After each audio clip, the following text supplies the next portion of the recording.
आज नरेंद्र मोदी की छवि एक वर्ल्ड लीडर, विश्व गुरु, नॉन बायोलॉजिकल अवतार, महामानव और यहाँ तक कि लिटरली भगवान जैसी बना दी गई है। भगवान मेरा लिविंग गॉड है, वो लिविंग गॉड। मोदी को भगवान मानता हूँ, भगवान से ऊपर कुछ नहीं है। मोदी भगवान है भारत का। वो कभी एक गुजराती बिजनेसमैन रहे और हिंदूवादी सम्राट, और कभी सबसे समझदार आरएसएस प्रचारक के रूप में पेश किए गए। उन पर कत्लेआम मुसलमानों के कत्ल के आरोप भी लगे।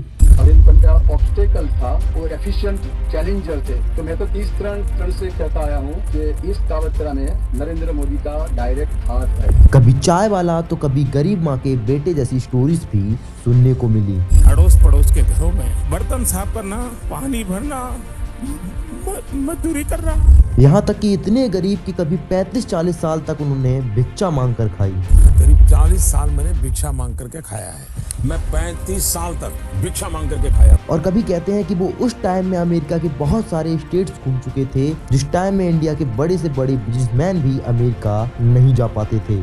जब मैं पीएम भी नहीं था, सीएम भी नहीं था, नेता भी नहीं था, जब मैं किसी पद पर नहीं था, उससे पहले भी मैं अमेरिका के करीब 29 स्टेट्स में दौरा कर चुका था।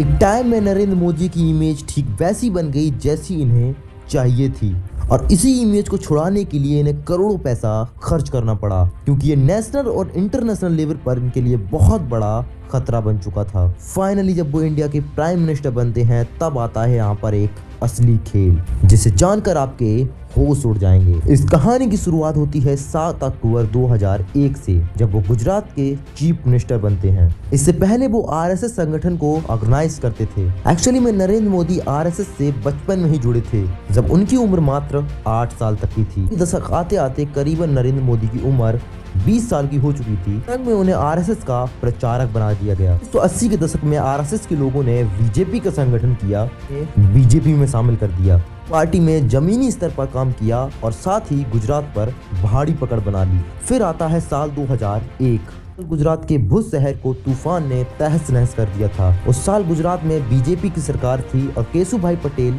वहां के सीएम थे। में हजारों लोग मारे गए और भूकंप के बाद सरकार इन्हें राहत पहुंचाने में असफल रही। अपनी नाकामियों को छुपाने के लिए बीजेपी ने सत्ता में परिवर्तन कर दिया। केशव भाई को मुख्यमंत्री पद से हटा दिया गया और उनकी जगह पर नरेंद्र मोदी जी को सीएम का पद दे दिया गया। नरेंद्र मोदी इस सत्ता को लेने के लिए पहले से ही तैयार थे। उन्होंने इस चीज की भूमिका संभाली।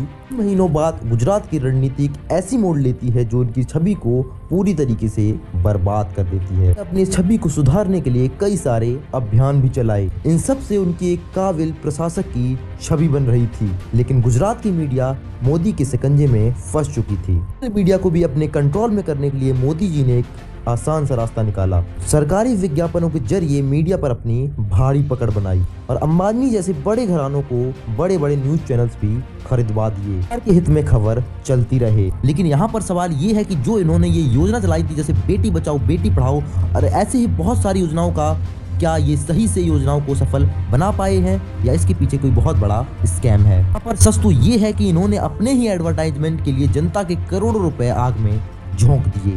बेटी बचाओ बेटी पढ़ाओ का 79% तक का बजट अपने एडवर्टाइजमेंट में लगा दिया। यहाँ पर मंत्री अनुराग ठाकुर ने बताया कि भारतीय जनता पार्टी की सत्ता में आने से मीडिया विज्ञापन पर 6,491 करोड़ का खर्च किया है। गवर्नमेंट ने इलेक्ट्रॉनिक मीडिया पर 32,600 करोड़ रुपए का खर्च भी किया है।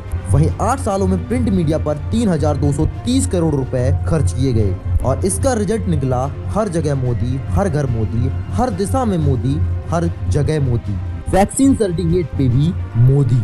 आपके आधार कार्ड में आपकी फोटो नहीं बल्कि नरेंद्र मोदी जी की फोटो। आई होप कि वीडियो आपको अच्छी लगी होगी। अगर आपको ये वीडियो अच्छी लगी तो वीडियो को लाइक करके चैनल को सब्सक्राइब कर दीजिए और अपनी राय इस कमेंट में जरूर शेयर कीजिए, क्योंकि मैं एक एक कमेंट को अच्छे से पढ़ता हूँ।